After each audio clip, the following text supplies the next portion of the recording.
Young and the Restless 2-week spoilers April 21st to May 2nd. Claire Defies, Victor Erupts and Lily suspects. Monday, April 21st, we have Phyllis Summers, Michelle Stafford, frantic. Part of it's because she's all hopped up on coffee, and she is just blathering to Daniel Romalotti, Michael Graziadei, about coming to Abbott Communications and everything that's going to happen there. She's so over-the-top energetic that she's just kind of stressing him out. Phyllis is all about starting new things, but Daniel is just very lackluster. He is not thrilled at all. Billy Abbott, Jason Thompson, joins them and wants to know if Daniel's still on board. Then Billy and Phyllis start talking about what Daniel might do at AbbottCom, but Daniel isn't even participating in the conversation. He just seems like whatever, and Billy doesn't like that at all. When he presses, Daniel pushes back and says he doesn't even know if he wants to do this, and he walks out on them. Why in our spoilers, Phyllis chases. Of course, Phyllis goes chasing, and Daniel and Phyllis have a talk at the park. He tells his mom that he's still really struggling. She thinks a job to get him up and have a purpose every day is going to help him, but Daniel's like, I don't want to do this Abbott Communications thing. He tells Phyllis, go ahead, do your thing with Billy. But she's not going to do it unless Daniel joins. Billy's plan B, and Daniel's uncertainty at Crimson Lights. At the same time that's going on, Billy is talking to Sally Spectra, Courtney Hope, and tells her that if Daniel walks off, Phyllis is going to follow, and then that really screws everything up, the plans he'd made for the leadership structure at Abbott Communications. Billy is being grilled by Sally, wanting to know if she had a plan B, and he didn't, so he's like, you know what would be a great plan B, Sally? You should come work with me at Abbott Communications. But she's like, I'm running Marchetti, I'm a fashion designer. And she doesn't want to do it. Daniel leaves the park, leaves his mom, heads to Crimson Lights, and talks to Tessa Porter, Kate Fairbanks, about that. He just doesn't even know what to do. Everything's just kind of run amok in his life, and he doesn't know where his head's at. Family photos, Claire's defiance, and Victor's potential rage. Kyle Abbott, Michael Mueller, and Billy talk briefly about the AbbottCom launch on Monday, about how much they both dislike Victor Newman, Eric Braeden. Kyle wishes Billy the best in his new endeavor, although he doesn't think it's a good idea that Phyllis is involved. Nick Newman, Joshua Morrow, has sent some pictures from his trip with Faith Newman, Raylan Castor, and with Sharon Newman, Sharon Case, over in Europe. They've gone to see Noah Newman, Rory Gibson, and so Victoria Newman, Amelia Heinley, Claire and Nikki Newman, Melody Thomas Scott, spend some time looking at the photos and chatting. Then Claire brings up that she's thinking about moving in with Kyle, and her mom kind of flips out. Victoria is just worried that that's going to make Victor go nuts, but Nikki intervenes and said, you know, don't worry about your granddad, Claire. You follow your heart. Young and the Restless spoilers, Victoria worries. Victoria is worried about what Victor will do over this situation, and so she's arguing with Nikki. To be fair, Victoria was arrested at one of her weddings. She knows how far Victor will go to get his way when it comes to who he thinks belongs in the life of his children and grandchildren. Claire is holding out hope that Victor will change his mind and accept Kyle the way he did Cole, who he initially was saying, no, you can't date my daughter. And of course, Cole just ignored him and kept seeing Victoria. Nikki is full of advice, and she says if you don't stand up to Victor, he will roll over you every single time. When Claire says that she is falling for Kyle, Victoria is a little worried that her daughter's going to wind up hurt, but she also promises to support her relationship, even if it means fighting with Victor if that's what Claire wants. Kyle shows up, and Claire says she thinks she knows what they need to do. Tessa's offer, Kyle's decision, and Phyllis's reaction. Tuesday, April 22nd, we've got Tessa offering to help Daniel. She's talking to him and asking him, you know, you're not working, you've got time, what do you really want to do since you have this window? There is something that he's thinking about, and he asks for Tessa's help, so it might be something creative, something like that. Meanwhile, Kyle has a tough decision to make. This could be about Claire and them moving in together. Kyle may decide that he's been pushing too hard and back off, but Claire may be the one who changes her tune on this. Phyllis rubs Sally the wrong way now that Billy has asked Sally to come to AbbottCom. Even though she said no, if she changes her mind or relents, or Billy mentions it to Phyllis, she'll probably completely freak out because you know she's always so calm and rational. Nate's update, Billy's point, and Holden's advances. Wednesday, April 23rd, Nate Hastings, Sean Dominic, has an update for Damian Kane, Jermaine Rivers, and Amy Lewis, Valerie Pettiford, on the results of her treatment and how it's going, and an update on her prognosis from oncologist Dr. Kelly.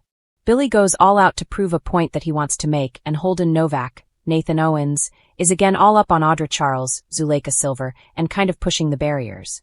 Cole's return, Diane's reveal, and Victor's secrets. Thursday, April 24th, is the first day of May sweeps, and we're gonna have Eddie Peck back as Claire's dad, Cole, this week. Claire talks to Cole and Victoria, and I'm sure it's about Kyle and Victor, and the moving in together, and the falling in love, and all this stuff that she's experiencing for the first time. Diane Jenkins, Susan Walters, takes Jack Abbott, Peter Bergman, and Kyle over to the Abbott mansion on Thursday for the big reveal of the redo, the refresh, as she called it, of the Abbott mansion.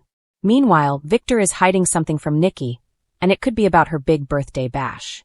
We are soon going to meet Pro, the party planner, but Victor is also hiding that dirty deal he made with Audra, and the fact that he is installing spies at Jabot, so there's a lot that he's hiding. Lily's suspicions, Chelsea's grilling, and Diane's hopes. Friday, April 25th, Lily has questions for Audra. She's kind of smelling a rat, but is she suspicious about Holden or about Kyle? Probably not about Kyle, not just yet. Chelsea Lawson Newman, Melissa Claire Egan, grills Adam Newman, Mark Grossman. And she wants to know what his motivation was for something he did. Diane is really hoping to impress Jack, as she lets the guys open their eyes and see what she did to the mansion. Jack's reaction, Victor's pressure, and Lily's concerns. Week 2, April 28th through May 2nd, we have got Jack's reaction to Diane's redo. This is a big deal. She's going to be crushed if Jack and Kyle do not like what she did, and Jack may be resentful of Diane if she went a little too wild changing up the decor of the family. Nothing stays calm for long. And this week, the Newman and Winters families are at the center of fresh chaos. Claire Grace, the young woman who's been fighting to earn her place in the Newman clan, is finally showing that she has a backbone. But her defiance could cost her everything. Meanwhile, Victor Newman's patience wears thin, and his legendary temper threatens to scorch anyone who dares stand in his way. And across town, Lily Winters' instincts tell her that something about Daniel and Heather's reconciliation isn't as simple as it seems. This is the young and the restless at its best, passion, power, and a tangled web of lies ready to unravel. Claire's defiance, a new side emerges.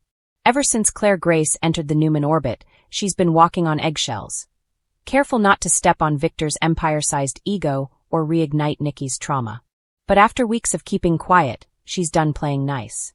When Victor orders her to end her friendship with Kyle Abbott, claiming the Abbotts can't be trusted, Claire stuns him by flat-out refusing. "Grandfather," she says, her tone calm but unwavering, "I appreciate everything you've done for me, but I'm not a soldier in your war." Victor's eyes narrow. That cold, controlled fury that's made titans tremble over the years flickers to life. "You will not associate with the Abbotts, Claire. They've been gunning for this family for decades." But Claire won't back down. She reminds him that Kyle was one of the first people to treat her like a human being, not a headline or a pawn. Her words slice through the air, leaving the great Victor Newman visibly shaken. Nikki, caught between her husband and her granddaughter, quietly urges Victor to let Claire make her own choices. "She's not a little girl," Nikki says softly. "She's trying to build a life beyond all this." Newman drama. Victor's response? A thunderous declaration. There is no life beyond this family. Victor's fury boils over. It doesn't take long before Victor's rage spills over into the rest of his empire.